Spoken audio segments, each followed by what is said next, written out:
Good afternoon, ladies and gentlemen. I'd like to welcome everybody to the November 8th meeting of the Sacramento Metropolitan Fire District's Finance Committee. And committee members present for this meeting is Director Jack Scheidegger and the chairperson, Gary Monk, and Director Gay Jones is off on vacation this week. First thing on the agenda is a call to order. And do we have any public comments, issues? No, we have none. Okay, number 3 is a consent agenda. Mr. Chair, I move that we adopt the consent agenda. Okay, and Charlotte, if you'd call the roll. I'll second it since I'm the only one here. Director Scheidegger. Aye. Director Monk. Aye. Motion passes. Thank you. Okay, financial reports. Welcome. Thank you. Rhonda McFarland, Chief Financial Officer, and we're presenting our financial information for the quarter ended September 30th, 2012.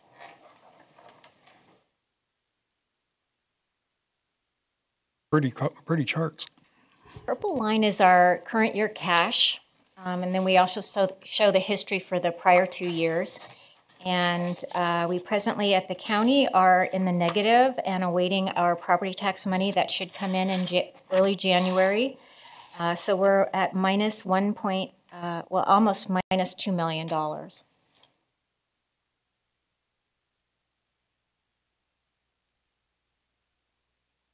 One of the things that I noted on the bottom here that we haven't talked about before is we did earlier in the year reduce the amount of money at the county by taking the restricted money that had been set aside for OPEB and put it into our SERP trust, and it's actually grown a little bit of income since then. So I just thought, just to help the board and the finance committee kind of keep track of what's going on there, we'll just put a little footnote so you know how much is there. So it's $1,843,000 at September 30th.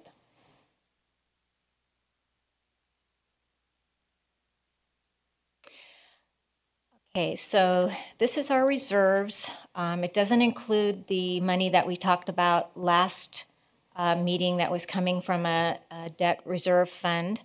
That adjustment was made in October, so you'll see that reflected in our October report.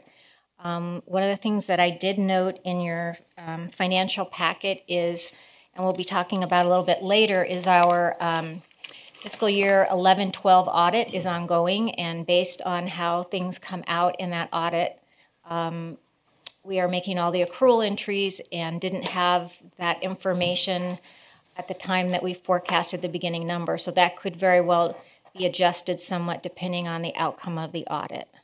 So I just wanted to point that out. And again, since like our cash, we are also in a negative at this point with our reserve money.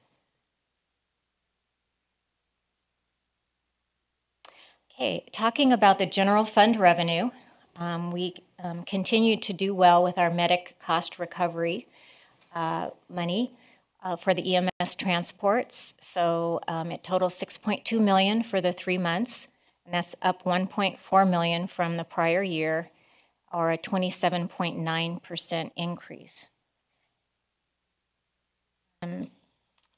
Dollar-wise, we're a little over $300,000 ahead of our budget where we expected to be at September 30th. Community risk reduction, you'll be hearing a lot more about that in the general board meeting. We have revenue of $279,000, only 5.79% of projected, and we are 3 months through the year, so we're 25% of our fiscal year has gone by. And we are expecting some increases in the next quarter.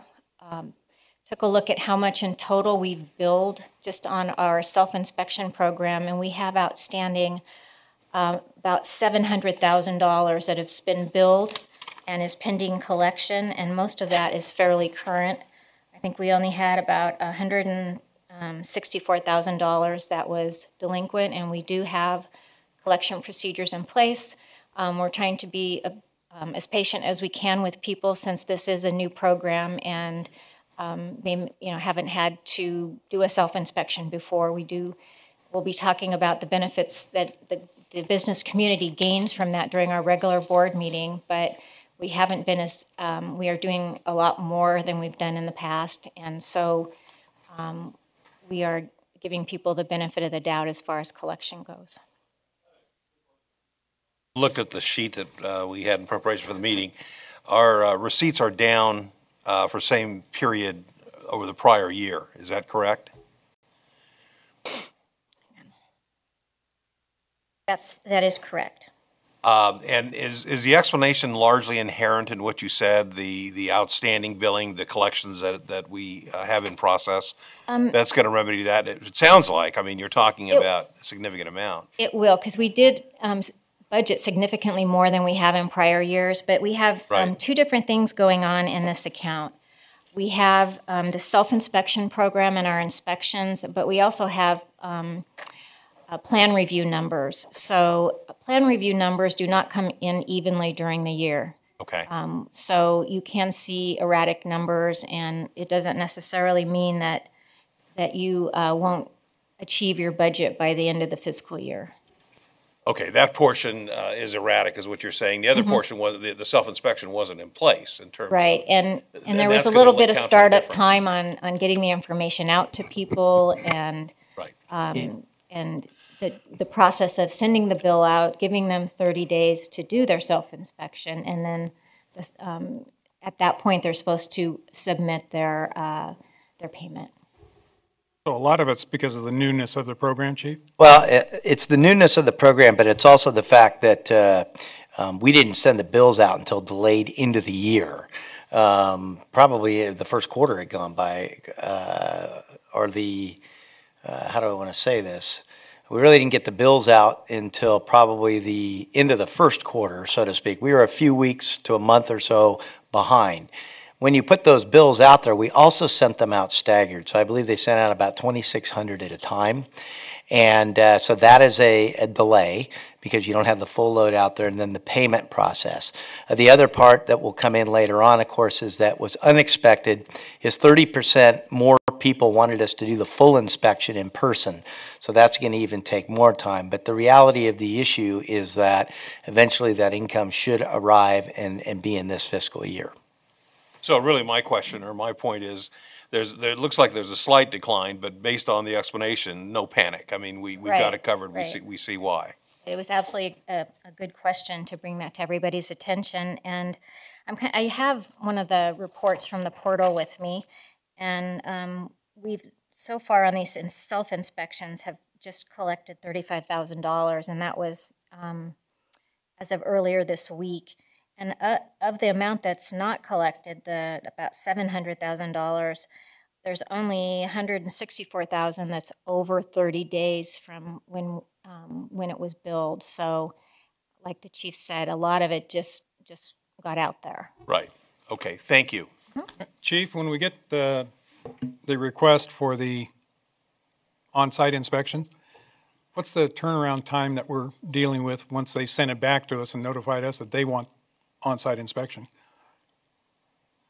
I don't know the answer to that. I would have to refer that to the fire marshal, who will be here for the report on the self-inspection program at the regular meeting. And I'll make sure if I forget to remind me, and we'll have him answer that. It's a great question. I'm sure we're not dragging our feet on it, but I was just curious whether it's within 30 days or...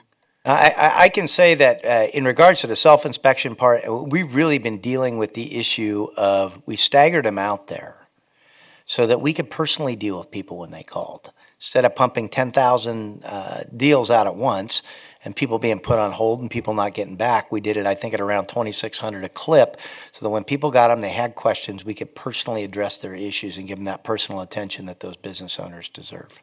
And I think that at this point was a prudent decision.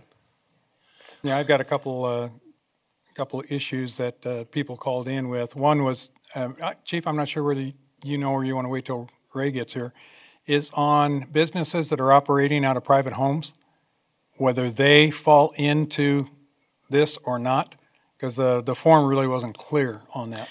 Again, I'd refer that to the fire marshal when he gets here, and you guys can and definitely ask those questions, Director, and he'll know the legal issues on that. Correct. And I do want to say thanks for the hard work you put on the forms and everything, putting the phone numbers on there available to them. One reaching fire recovery and the other one through the line that the community risk people put together. So that makes it a lot easier. Okay, so the last part of the slide just talks about the total revenue that we've received. Year-to-date, $7.7 million, and that's $1.1 million higher than the prior year, or a 16.6% increase attributable to the MEDIC recovery, cost recovery. Okay, our largest expenses are labor costs, and we're at $31.5 million, and that's net of a significant concession of $2.8 million. That represents 24.3% of the labor budget, but that's gross before reimbursement for deployments, and we had a significant amount of deployments. As you can see on the slide, it was $950,000 as of September 30th, and so that brings that labor percentage down close to 1%. And I'd just like to add, if people are watching this at home, that when we talk about labor costs for deployment totals, if you remember this summer, before the rains hit, we had a significant wildland season throughout the western United States and especially in Northern California. And we literally had probably just under 100 personnel that were all over the western states all the way to Idaho. And we have people on management teams. We have strike teams of engines that go on these wildland fires, and they stay for long periods. And what the public needs to know is that the citizens here, we're reimbursed. And that's through a 5-party agreement with the U.S. Forest Service, the Bureau of Land Management, CAL FIRE, the National Parks, and I believe Indian Affairs. And so that 5-party agreement actually gets a reimbursement. So we pay the money up front for our personnel to do that, and then we submit that through the state of California, and we are reimbursed. And that's part of the statewide mutual aid system and how we protect California, as well as the western United States, which is the most significant for wildland fires. How long does reimbursement typically take? Is that shown in the figures that we have? I will tell you that it's not immediate. There's a certain amount of time that it takes for our people to return and complete their paperwork. And then the next step is for finance to do the billing. And I will tell you, of the $950,000 at this point, we've only received $20,000. Okay. Some pay faster than others. So I don't think, if I had to estimate, I would say maybe 3 to 4 months. Okay, so our status is probably better than it shows here in terms of money in the pipeline, in terms of reimbursements. Yes, and that's my point. That $950,000 is not reflected in the revenue, Right. but the labor costs, since when our personnel are deployed, we then are backfilling them at an overtime rate. So that's what we're collecting from the others. They make us whole from those costs, and plus some administrative fees and even amounts for equipment and that kind of thing. One addition, just to clarify also for information, is that the one issue that can take actually years to recover is our USAR. When we activate the Urban Search and Rescue team and they actually go, I think the last one was in Texas, if I remember right, and on the Gulf Coast, and I think that took several years for the federal government to actually pay, and that's because there's huge issues between the states and the feds and getting it back. But in regards to the 5-party agreement getting paid, it's really within that fiscal year for the most part that we're reimbursed. Well, you deserve a lot of credit, Chief, having the professionalism and expertise of our people to be able to go out and assist across the country with these overhead teams and everything. Having a group of highly trained people that can fill in is great. And other agencies, state or federal, don't have to ask. They're there and readily available, and we're in a position to where we can lend the assistance.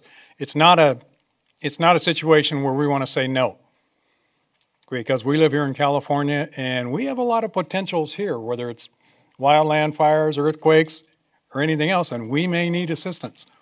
I'm sure New York didn't think that they were going to have problems because of a little hurricane going up the coast.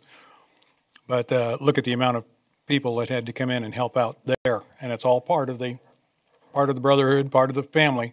We got to go help each other. So kudos for that.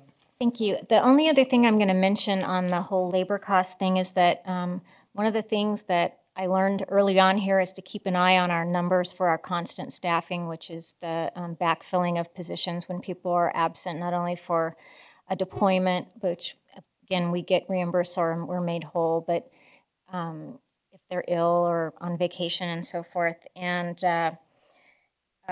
we did, since last year, close an additional station, and we also, I believe, are in better shape as far as the number of personnel that have replaced for the retirees. We're having a challenge to keep up with all of that. But when I took a look at where we were on that particular portion of our labor costs from last year, we're actually down 36%. It's almost $1.6 million. So that was an area that we brought down significantly in this present budget compared to the prior year. So it's working, and I will continue to keep an eye on it. I kind of took a look at percentages by month compared to the prior year, because it's not one of those particular items that is necessarily even during the year. There's sometimes a year where it's higher than others, and each month it tells a better, more complete picture of the story, but we will continue to keep an eye on that. And those numbers feed into the additional SAFER grants and hiring of additional people under those grants, right, Chief? Well, you have two different things. You have constant staffing, and you have permanent, fully burdened positions. When you can hire enough people, then the bottom line is your overtime goes down. Right. We hire appropriately for the SAFER grants when we hire. The problem is that you hire to staff those, and then what you're trying to forecast is what the amount of retirements are going to be during that fiscal year, and that's what CFO McFarland's talking about, is how do you balance that constant staffing number. And it's been something that this district has struggled with over the years, but I really think the finance department is just, with operations, has just done a phenomenal job on zeroing in on those numbers and really starting to tighten them down. I think that's why you're starting to see the significant reductions, and it's a better way to run the organization. I appreciate the fact that we've got the SAFER grants available to help us with our funding of the additional firefighters and everything. I just worry about the strings attached to that on the backside, where we can't do anything with those new people for 2 years in the event something happens. But we're doing fine now, so. And I'll clarify. It's just a concern. I'll clarify based on the questions that you asked, Director Monk. We do have a separate fund, the grant fund, where the labor costs for the SAFER personnel, the personnel funded through the SAFER grant appears, and that in our budget, I believe there's about a month and a half at the end of the budget where we take those into the general fund, but for the bulk of the year they're in the grant fund. Right. And just one clarification in regards to the flexibility in SAFER, and I don't believe Larry Davis is here yet, but you do actually have flexibility. They give you an overall staffing number that you have to have upon hiring of them, but the federal government and along with the states have realized that there's some extenuating circumstances over the last several years, so there's an appeal process that you can do to circumvent that if you were to have problems. And I really have to commend SAFER and the grant program, because they are very willing to work with us and be flexible, and a lot of it's based on your intent. If you're really struggling and trying to make it work, they work with you. So I don't think it's something that we really have to worry about in the future of really being in a handcuffed position. Cool. Thank you. The next segment of our general fund that I'm going to be addressing here is the service and supplies, and the percentage is at 28.9%. We're at 25% of the year. The cost of $4.6 million to date. We had a number of prepaid items, the biggest being our prepaid insurance and our prepaid communications center. We've paid, even though we're at 25% of the year, we've paid 50% of our 911 communications center. We've paid 100% of most of our insurance, and I believe there was even some kind of licensing on radios that we've prepaid 100%. And if I prorate those out, it ends up putting us more like at 20%. So everything pretty much looks in line with how it should be. I do have the last bullet that says other. We continue to have a challenge with the age of our buildings and the costs that have to go with repairs. We had a little powwow this week trying to sort things out because there's a little confusion between charging within our headquarters building, since there's the common area, the metro area, and then the leased space. So our finance group is working with facilities and Chief Cockrum to get that all sorted out. So hopefully when we do that, some of those numbers will look a little bit better, or we'll have a clearer picture of where we are on some of those. But that seems to be our most challenging area right now in service and supplies area. New fund, Capital Facilities Fund. And this is the fund where we receive our restricted revenues that come in from development, and we reinvest them in infrastructure of the district. We have $1.2 million more in costs than revenues. This particular fund, we have a beginning balance of a significant amount of revenues that we have within our budget to be pulling down and using. I think in total it was like $1.1 million. So this is not that far off from where we anticipate being. What that large payment that happened in September had to do, I think it says the lease revenue bond. It should have said the Oshkosh lease. So I make a correction there. And then you'll see in November we'll have our payment for the lease, our first payment for the lease revenue bond. That particular lease, the Oshkosh, is only paid once a year. The lease revenue bond is paid twice a year. Our development fees were $311,000, and that's a 6.9% increase from the same period last year. When you look at the screen, the bar chart, the green bars is the current year, and the red and the blue are the prior years. When we get to next month, I might not be able to say we're ahead because we had a large amount that came in a year ago, October. But for now, we're ahead of the game. And this is, again, an account where things don't come in necessarily even during the year.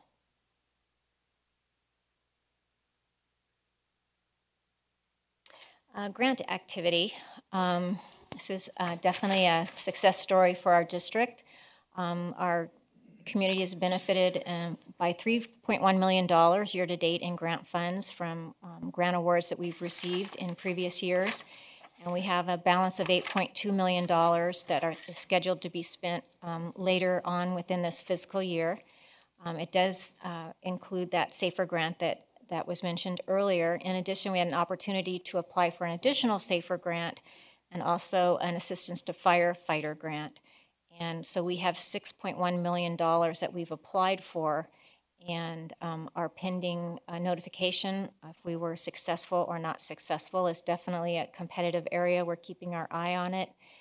And just to be clear, that we never budget for grant money that we haven't already been awarded. So that balance is based on awarded money. What's the target date for the awards? I think the chief wants to address that. Yeah, historically, it's been November, December. I think they take October off, at least Larry's not here yet. What I read is in October, they suspended issuing awards, and then the issue was that it would start back up in November, December. I think we we received information when we got the first SAFER grant around November-ish, December time frame. And so that's when we expect to hear. And then one additional thing, we are applying for an excess of $1 million wildfire protection grant for a regional grant on hazard reduction within our district. So Ray Iverson, Chief Iverson's working very closely with Mr. Davis on that, and I think that we stand a really good opportunity of obtaining that. So we'll keep the board informed. Appreciate those efforts. Okay, well, that completes my financial report. I've tried to make it succinct and bring out the highlights, but if you have any specific questions, I'd be happy to answer those at this time. I've asked my questions. They've been answered. Thank you. Thank you. Welcome. Okay, where are we here? Next thing on our list is annual financial audit update. That's me. Welcome back. That's me also. I didn't even leave. Rhonda McFarland, Chief Financial Officer. This is audit season for governments. We have a fiscal year end of June 30th.